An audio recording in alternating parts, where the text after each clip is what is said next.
Welcome back to another technical deep dive here in the debug zone. Today, we're tackling a big question and breaking it down with insights from other users. Hopefully, this clears up some misconceptions and helps you get the answer you need. So, buckle up, stay a little curious, and let's jump right in.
And that's a wrap.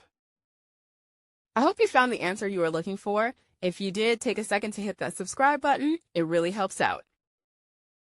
And let me know in the comments which solution worked best for you. See you next time in the debug zone.